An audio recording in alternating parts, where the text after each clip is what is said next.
Irreverent, entertaining, cool. You're listening to LA Talk Radio.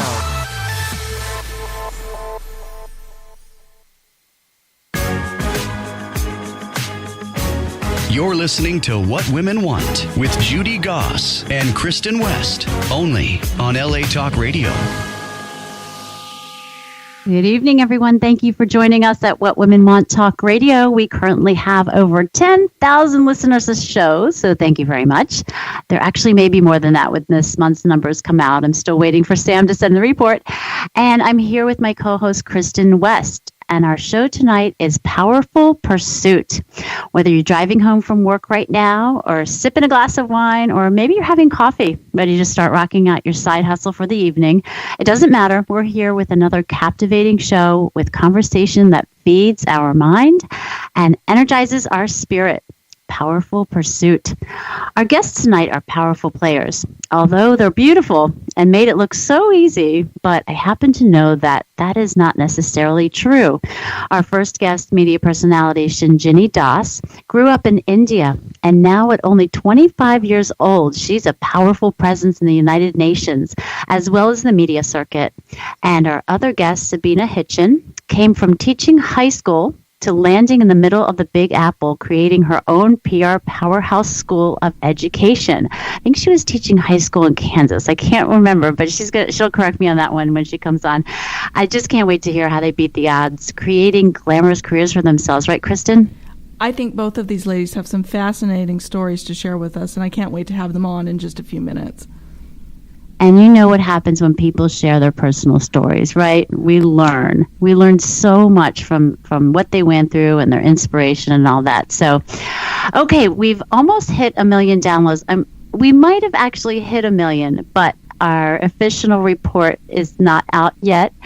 But to celebrate, we're close enough. We're going to pick a random subscriber on our YouTube channel to win a beautiful pair of earrings by Alzarina Jewelry. Now, if you haven't subscribed to us, there's still time. We're not going to announce it till the end of the show, so you may want to do that right now. Okay, talk about powerful. One of the ways we can make ourselves stronger is by being prepared, and Carmine To Go does just that for your relationship with your car. Carmine gives you all the vital information for ongoing car maintenance, customized for your type of car in the size of a makeup case. With Carmine in your glove box, you'll know what to buy, where everything goes, and how it's done, right down to the windshield wipers. Great gift for any mom, girlfriend, or female in your life. Go to carminetogo.com. And a big shout out to Dessert Gallery from Houston. Boy, those desserts look so scrumptious. And if you're not in the Houston area, they ship them fresh to your door. So go to dessertgallery.com, and they both are featured in our What Women Want holiday gift guide this year. So my background comes from the fashion and publishing worlds. I was a high fashion model with Ford New York before becoming a magazine editor. Then after that, I went right back to the front of the camera as a TV host, and now I'm a regular contributor on NBC and Fox. I founded the company What Women Want Networking 6 years ago, and we have several regional chapters spanning from coast to coast. I'm also a St. Martin's Press author and the mom of teenage twin girls. And if you want to meet me in person, my next public appearance will be at the Powerful Living Experience conference in Orlando, Florida in January with David Baer. He's an up-and-coming Tony Robbins, just incredible. So if you want to join us for some intense mindset work, come to Orlando. I have a great discount coupon code before you sign up, though. So just email us through our website, whatwomenwantradio.com, for more details, and let me know you're attending. Kristin, tell them about yourself. I am an award-winning actress, screenwriter, and producer. And my film that's coming out on the film festival circuit is called The Spirit Room. And it actually just won its first award. Oh, congratulations. Thank you. I'm so proud of everybody on this team for Best Horror Short at the Hollywood Moving Images Film Festival. So this is a great thing for this film. I'm also in the horror comedy The Lich. And I'm really excited about that. It's been a fun way to kind of close out the year for me. For sure, that's more than fun. You know, I heard the horror film industry is the fastest growing genre of film right now. Is that right? I would definitely believe that. It's also one of the most profitable. If you're looking to be in the movie business horror films usually do well no matter what the economic circumstances are. So it's fun to be in that part of the film industry and to get to be in films of both short and feature films and really participate. It's such an exciting time. It is exciting. And, as I was doing a little bit of research today about it, because I was so curious about it being the fastest growing industry, horror films are so much more today than they used to be. And, when they were traditional films, they were more about really just scaring people.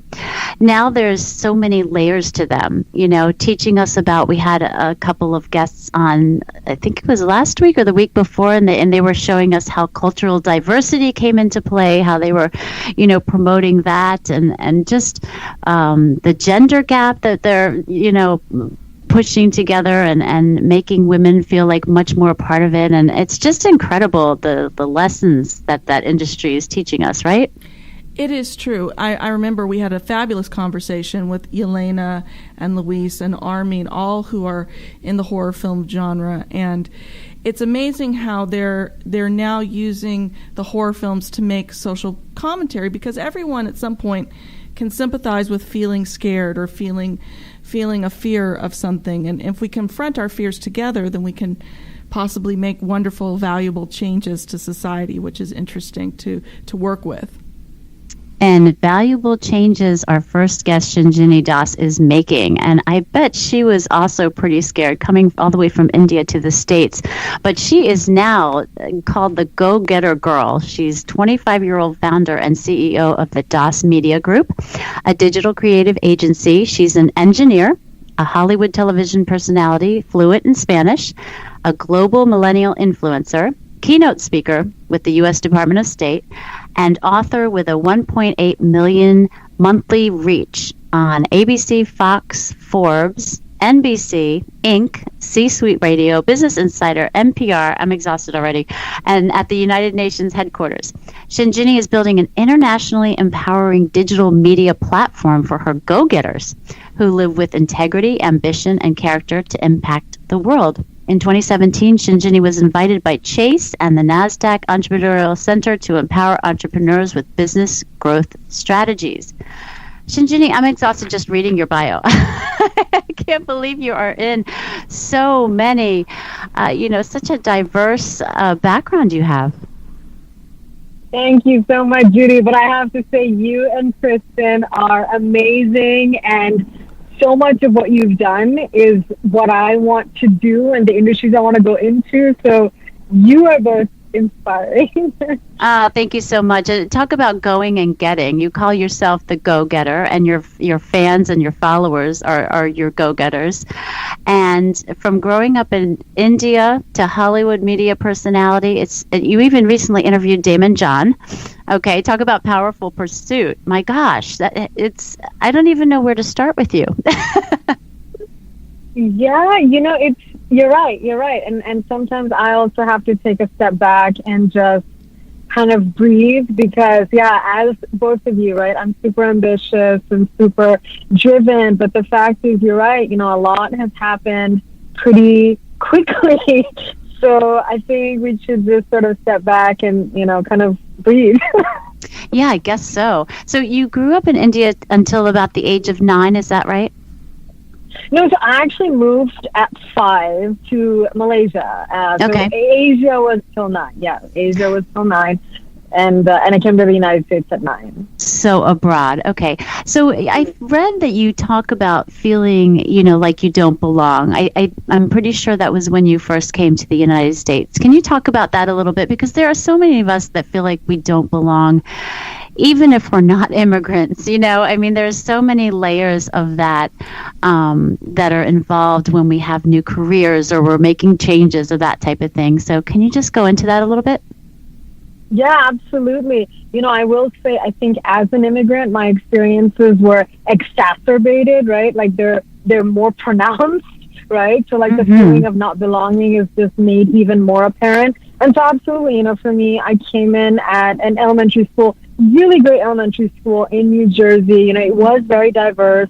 And so there were not any sort of outward problems. I think it was just me just not feeling like I understood the culture, which I didn't. Like, that was not a perception, that was a fact, right? Like, I didn't understand American culture, and I felt, kind of out like an outsider. At every point I remember feeling like an outsider, right? From like the conversation around sports to pop culture to just like what the other kids were reading and just everything. I felt really out of it. And I mean, English was not a problem, none of that. Like, I was fluent in English. I went to a British school, very, top private school in Malaysia. And that is such a So tender age too. It's like right before your teenage years, and they're such a formative age. Exactly. So I remember feeling that. But I did well, I was always sort of very focused and conscientious. So like school was never an issue, but I think like the other stuff, right? The social, the belonging, that stuff was hard. And so I think what I did was I actually retreated to myself. And even from like 10, I sort of became my own best friend. I was like, well, if no one else is going to do it, I'll do it for myself. And so that psyche has always been a part of me. Now that I look back, and I told you this, Judy, I'm writing my first book. As I'm writing that too, the themes are becoming very, very apparent that it all started at like 9 or 10 when I was like, you know what? If you guys are not going to be my friend, I'll be my own friend. And that was sort of the way that I dealt with it. What's the title of your book, Shinjini? Oh, that is still in progress. I have a couple of options, but I actually haven't decided anything yet.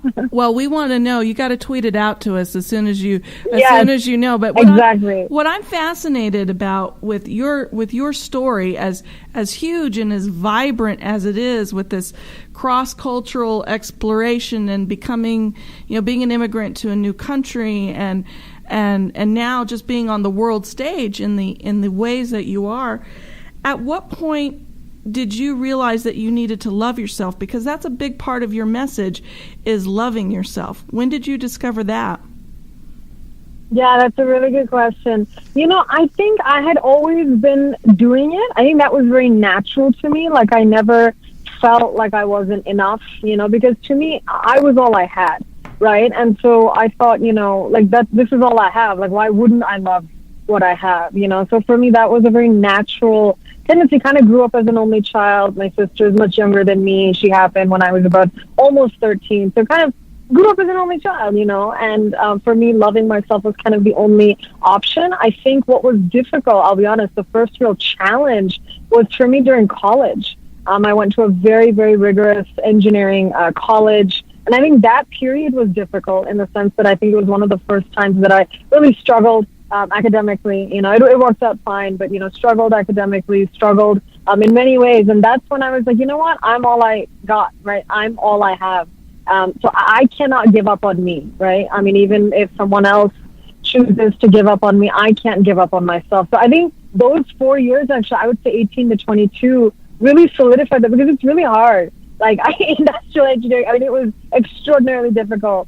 And I just learned to rely on myself at every point in the journey. And I said, as long as I don't fall, like, I'll be okay.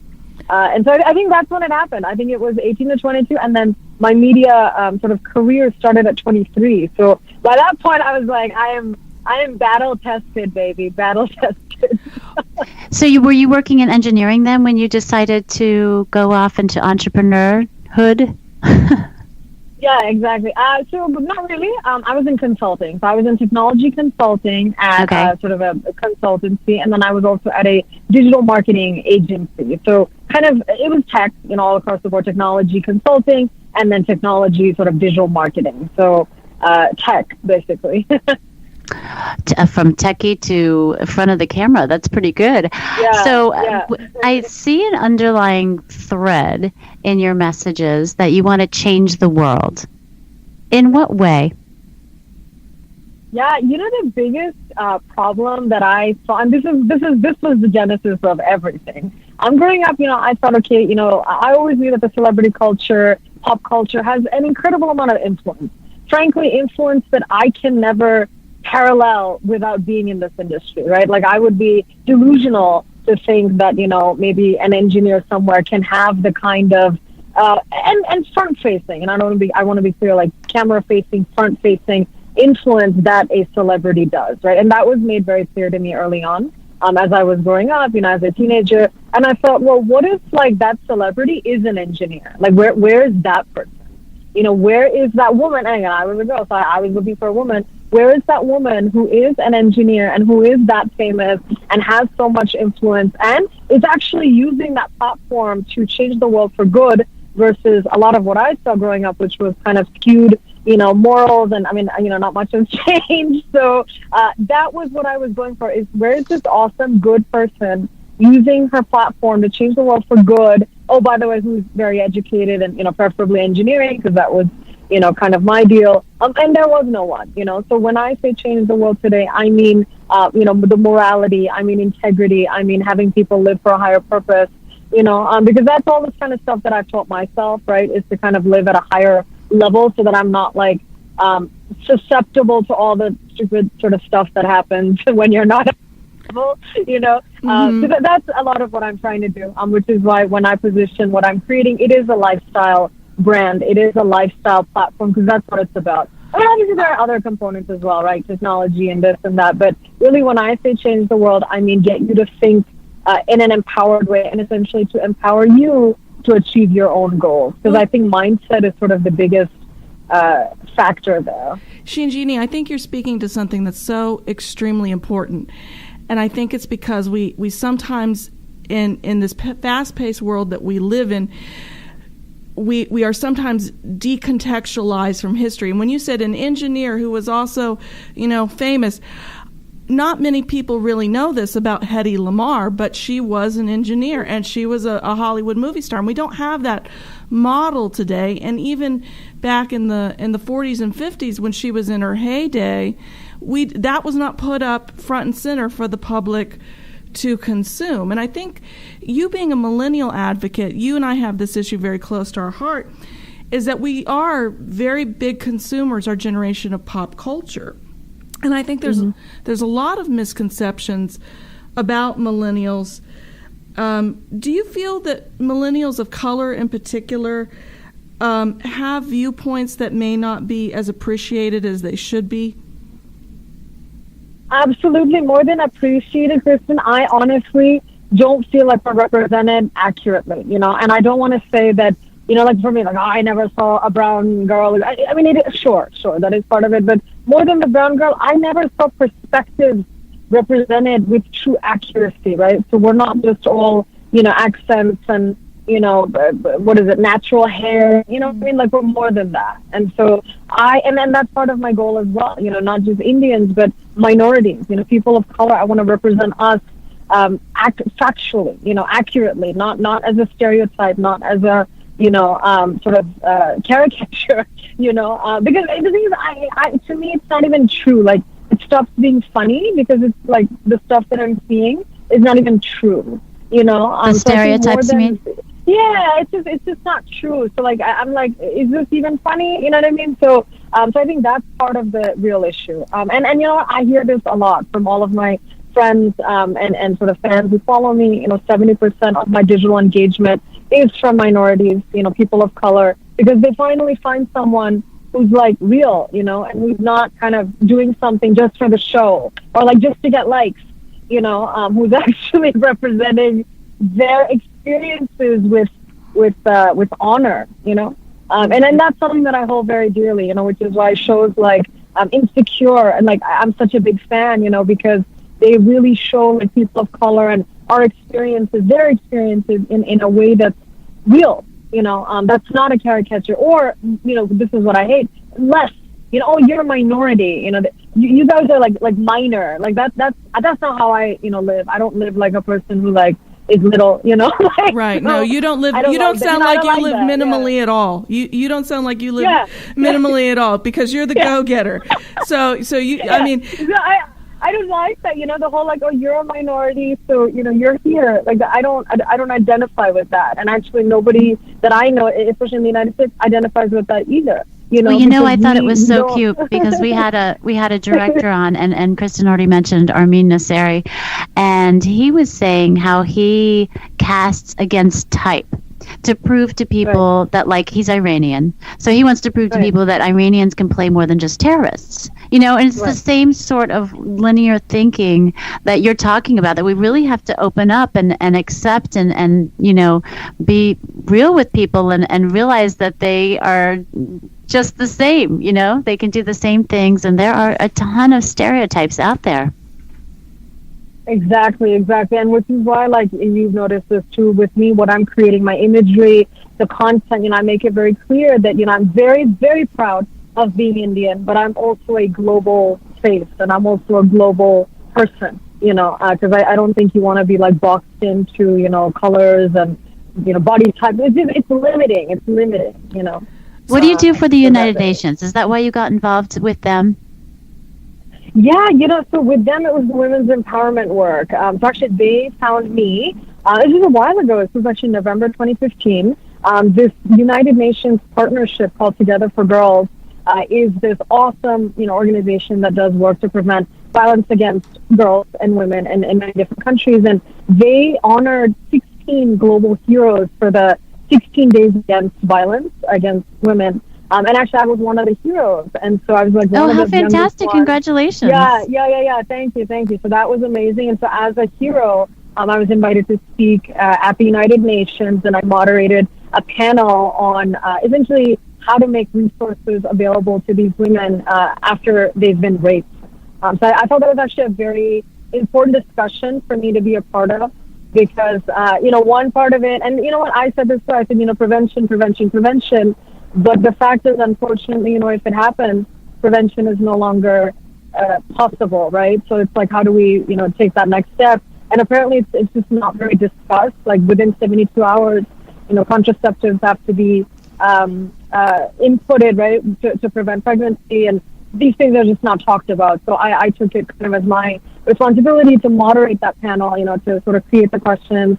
And I mean, we had leaders from like Nigeria and all these other countries, you know, building platforms so that women can report rape. Obviously, you know, it's very underreported in a lot of these countries. And as a result, I was at the Commission on the Status of Women at the United Nations. So that's like a big conference that's held every year. I would love to go back. In fact, I need to go back because it was actually one of the most transformative times of my life.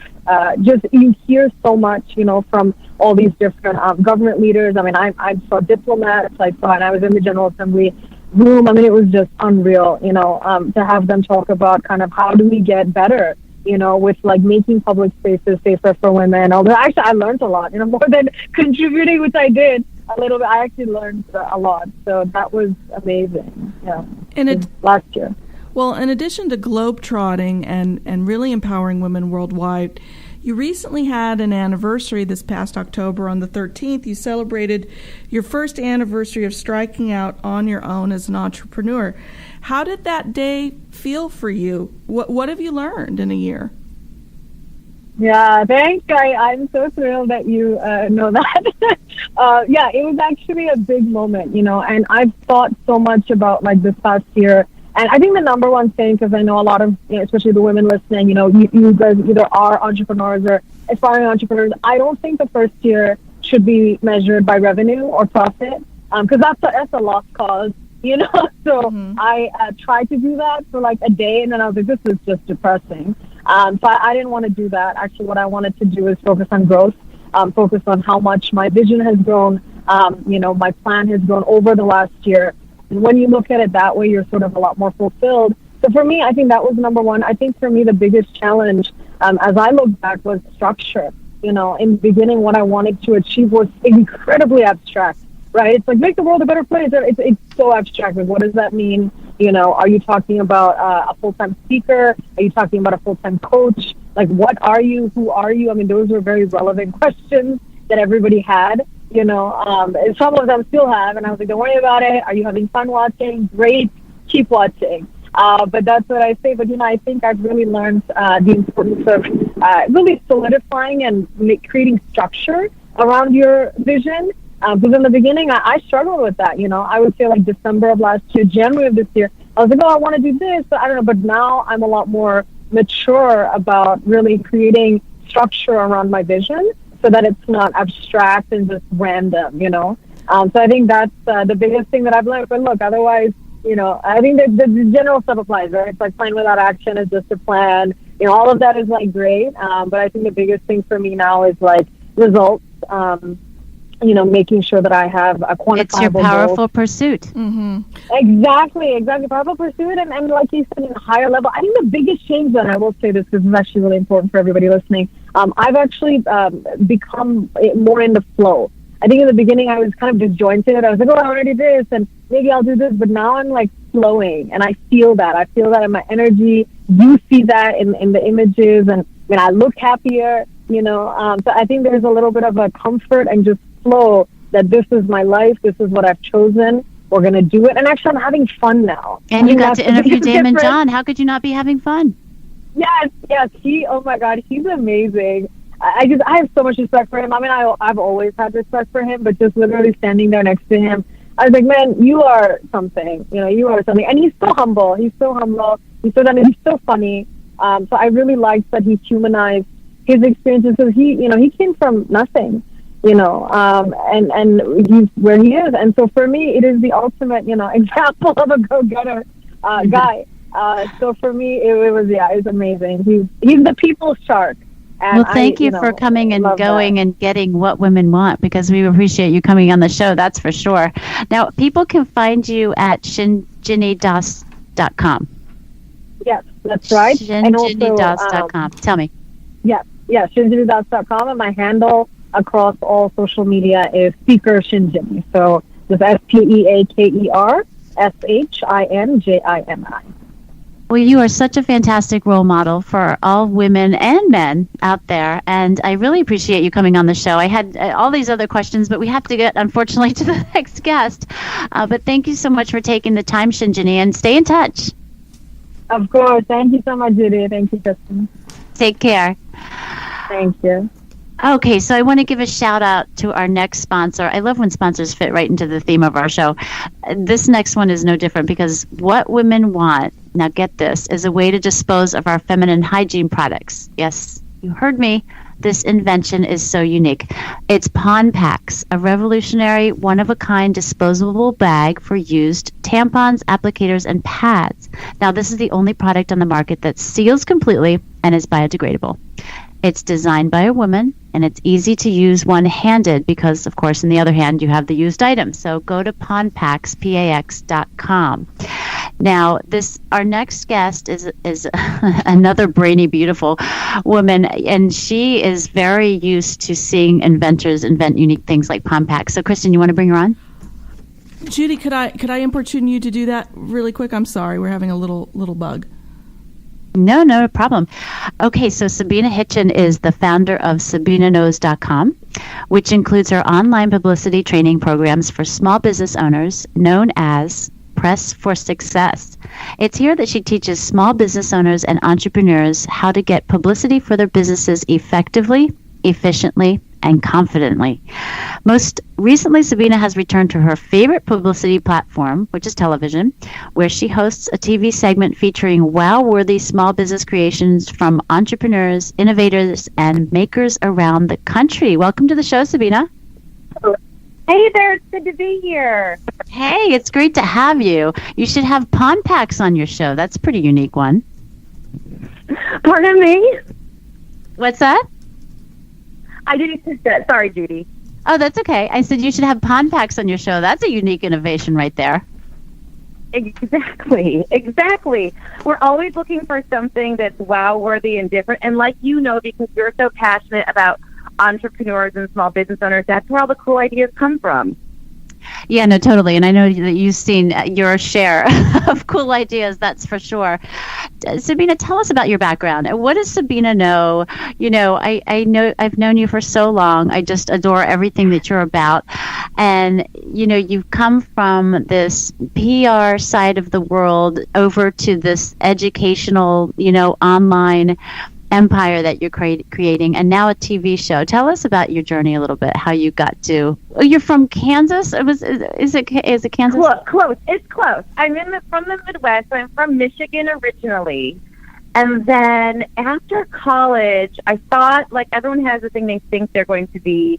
I thought I was going to be a lawyer, and I thought, before I do that, let me go teach for a while. Everyone knows there's a huge shortage of teachers in America. So I went to Chicago to teach, and I was hooked. Like, I loved teaching. I taught high school, freshmen and seniors. I taught history and political science, and I really loved it, but I didn't fully love teaching teenagers. So I thought, okay, this isn't for forever. So I moved to New York City, like you said. I decided I needed my Big Apple moment, and I wasn't sure what it was, but I knew I had to be here.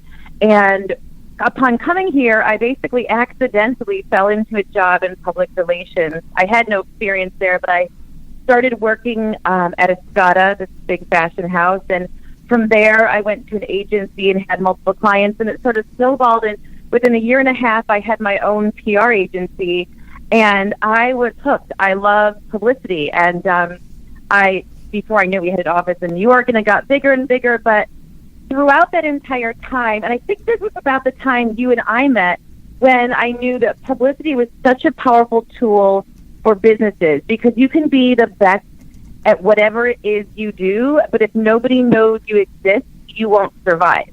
And because I knew it was such a powerful tool, I started teaching it to business owners I knew, like in coffee shops, or I talked to them at networking groups. Like, I was trying to share the PR wisdom with them as many ways as I could.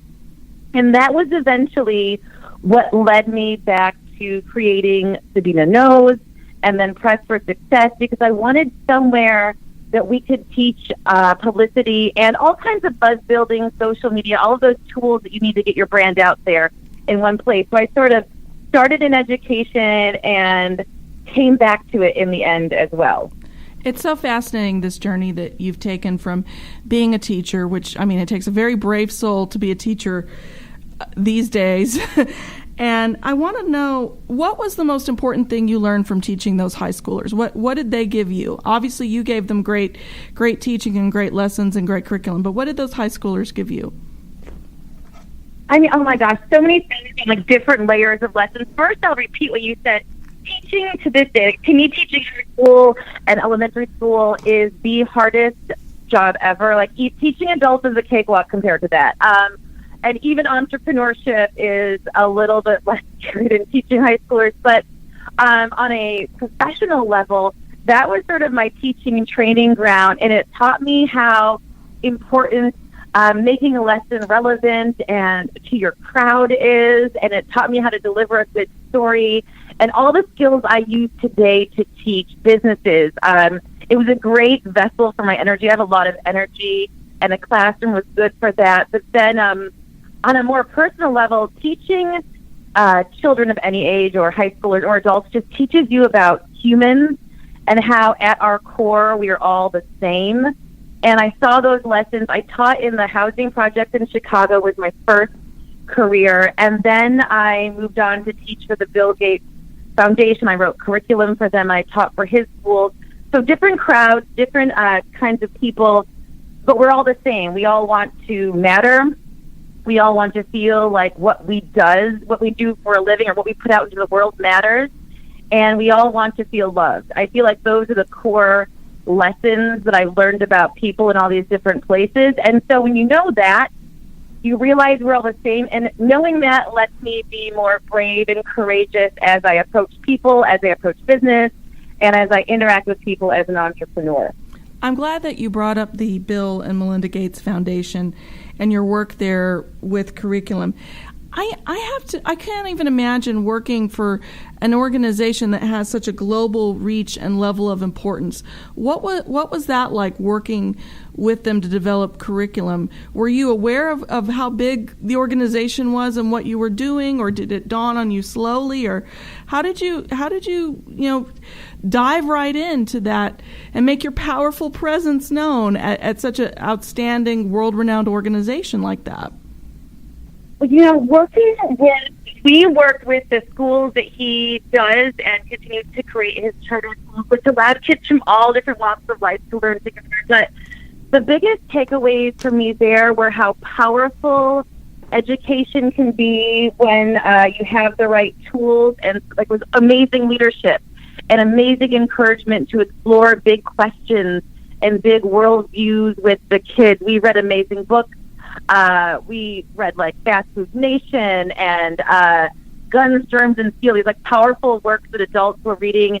And so to me, it was the to be able to be part of something like that gave so much to kids' education, and also gave so much to their teachers, letting us take our ideas and run with them and soar. When I taught in my previous school, there was a huge lack of resources, which is to me, a really big problem in the United States is inequity in education. And so kids didn't have a lot. I didn't have textbooks at my first school. I wrote my own textbook, and I didn't have a chalkboard, so I strung paper around my classroom every day, and I wrote on it, and I took it down every hour after the hour.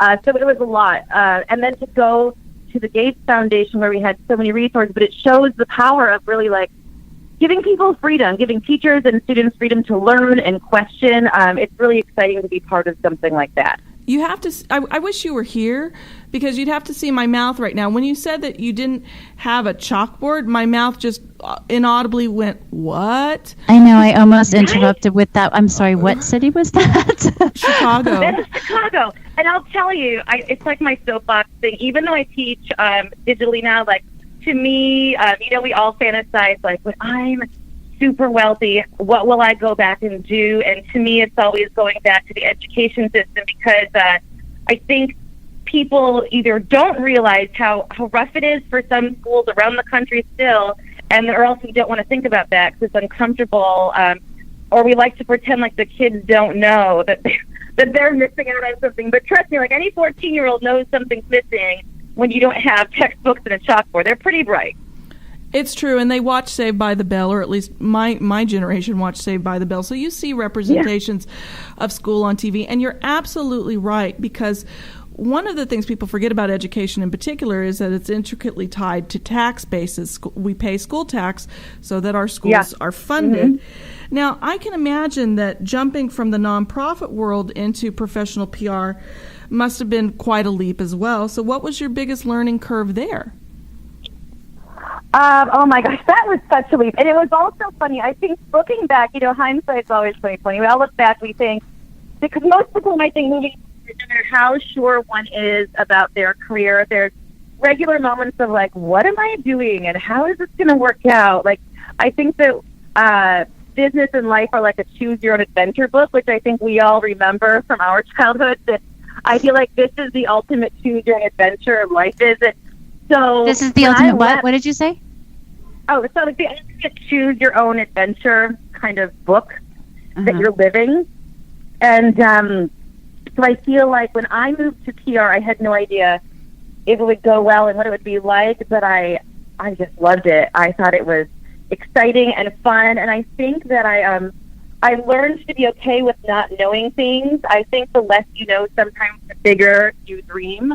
And so it was a great experience for me that turned into a career. But looking back on it now, I think to myself, how great to allow yourself to just follow the next right step. Every part of my PR journey, I thought, okay, this is making me happy. This feels right. So I'll keep moving forward. And that was a good compass for me on my career. You have such a tremendous focus on making PR more accessible. You call it democratizing PR. Yeah. How does that apply for like the solopreneur, the small business owner? How does that apply to them? How does what you do apply to them? Well, I think some people don't even know what PR is. And then when they get to know, it's like getting publicity, it's getting my business in a magazine, in a TV show, or in a newspaper, or on a website, that starts to feel daunting and overwhelming. And so they freeze, because that's human nature. Like, we go into analysis paralysis, or we spend hours Googling, like, what am I supposed to be doing?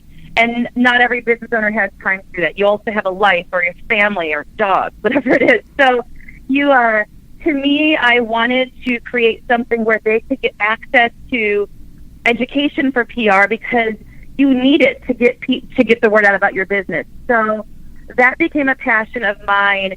And what's been amazing is, so I create classes, a lot of them are free. Every job you have always impacts your next career. And after working in this place of education for so long, I wanted education to be accessible, like you said. So a lot of the education we provide is free. It's online. You can view it. You can download, little homework assignments. And then we have other bigger courses. But what's amazing is watching business owners who don't think they can do it, and then step by step learn how to do it. And then they're getting themselves national press, and that has a direct impact on their business. And when your business is better, your life is better. It's true. I think it's a component of well-being that you feel that you're doing everything you can do for yourself and for your business and for your family.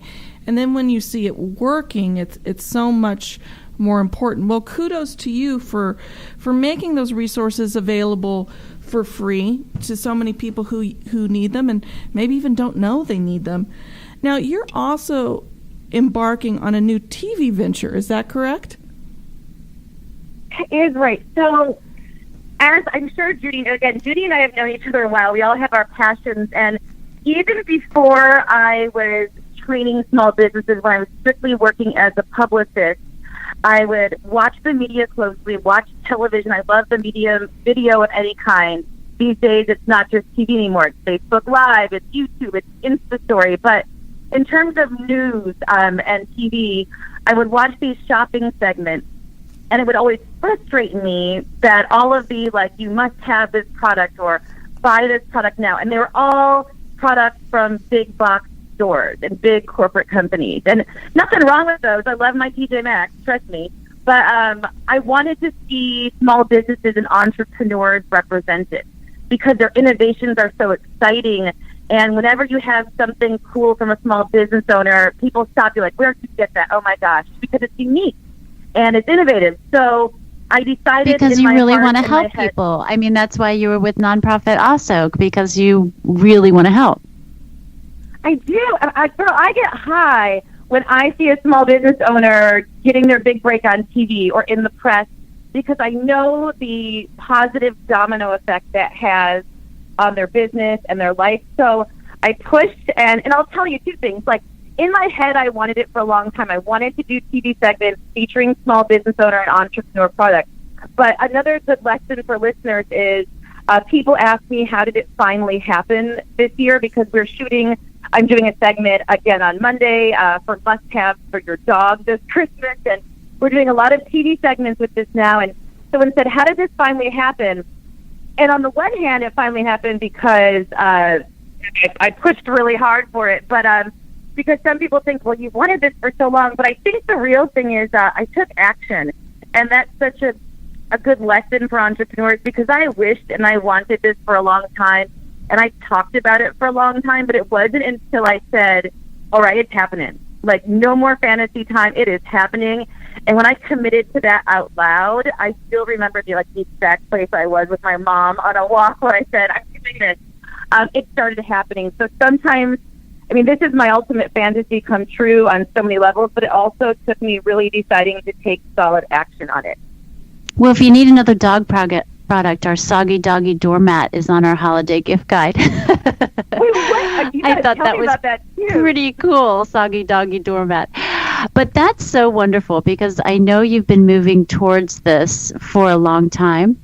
And it's just the perfect combination of your education background and your nonprofit, wanting to help people. And then you're beautiful. So, I think it's the perfect combination. And it's just so nice when, like Shinjini said, when everything starts to flow. When do you know that you're in that flow that Shinjini was talking about? I loved when she said that, and one thing a couple things that she said so resonated with my own journey.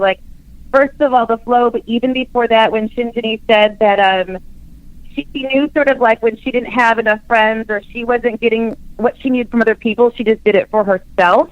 And so my flow started when I stopped needing outside acceptance for what I wanted to do, and I stopped worrying, what will people think about me.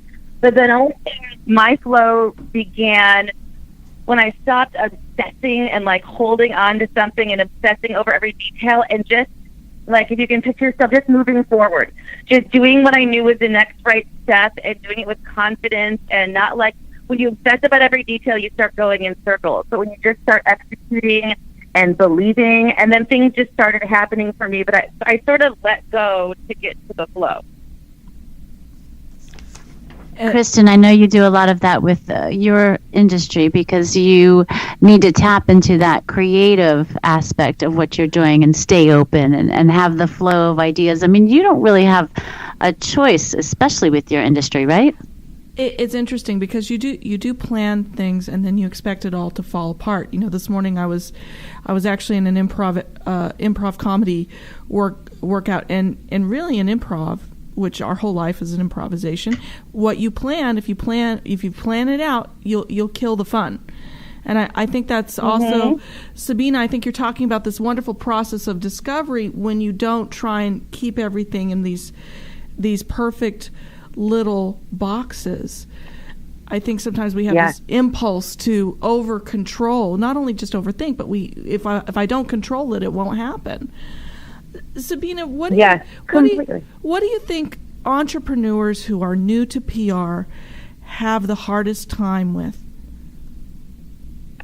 Oh, I can answer that right away. I think that people struggle with two things. Number one is really believing and being aware of their value, which sounds funny because you think someone dedicates time and money to a business venture, but we still have this doubt of our value that doesn't allow us to put ourselves out there. Like, why would people want me? Or is my expertise really that valuable? Or who cares about this? So the first thing is they need to believe that what they're doing is special. You need to be like the lead singer of your own band. You need to be the one out there pushing it. So finding and believing in their value, because you're going to have to fight for other people to do that with you. And then the second thing they struggle with is they've got to be brave. Like, it's not going to be easy, and you know this as an actress. You have to, but fearlessness is my pet. I don't believe in being fearless. I think that's silly. It's difficult to manage that, but being courageous is what's important. So they need to work up their bravery, and they also need to believe in their value. I think you mentioned something really profound here, and I do agree with you about this idea of fearlessness. I don't think we can walk through the world without a certain amount of fear. There are fears that keep us alive, like fear of being out too late at night, things like that. So there is a certain amount of fear that's tied to survival, but I think one of the most important things is to move through our fear. So talking about fear, what was the biggest fear that you had to overcome when you finally took this big step towards really making your business what you'd always wanted it to be? Oh my gosh, probably the same things that I think every business owner struggles with, no matter where we are on our success journey or our business journey. We're just faced with the same things at a different place. So even like any business owner, when I created my platform, I would sometimes say, like, are my classes good enough? Is my teaching good enough? And I knew it was, but still you question that, or like, what are people going to think when I put this out there? So that happens to me just like it happens to anyone. And then doing new things is scary, right? So I had always done TV and just talked about business and small business reports, and when I started talking about products from small business owners, it's a different kind of show. It's a different kind of requirement. And I'll not lie, that scared me. I was like, what am I doing? But like anything, you keep doing it. Like, I believe in whatever you're afraid of, you have to keep doing over and over again if it's good for you. So I just kept booking segments even though I was afraid. And then eventually I got more and more into it. I love it. And we're going to keep having you back on the show over and over again if you'll come back, because I think it's just fantastic. And we didn't really get through 1/100th of what Sabina knows. So if you want to know more about Sabina Knows, Sabina Hitchen, go to sabinaknows.com. Sabina, thank you so much for coming on the show tonight. I'm so proud of you and so happy that, you've come so far, and good luck with the show. Thank you. I feel the same about you and your journey. It was so nice to talk to both you ladies tonight. Definitely. Okay, so for all of you out there who have recently subscribed to our YouTube channel, we picked Dara Hamilton to win the pair of Alzarina earrings, Swarovski crystal earrings. Dara Hamilton, if you could please email us if you're listening right now at whatwomenwantshow@gmail.com. Otherwise, we're going to go stalk you on your channel on YouTube and try to find out how to get a hold of you. And for everyone else, thank you so much for listening. Don't miss one show. Next week, we have Sexy Boss, Heather Haywood, coming on the show, along with fitness guru Nikki Walter. So go to whatwomenwantradio.com, and we'll see you next week. Good night. You're listening to What Women Want with Judy Goss and Kristin West, only on LA Talk Radio.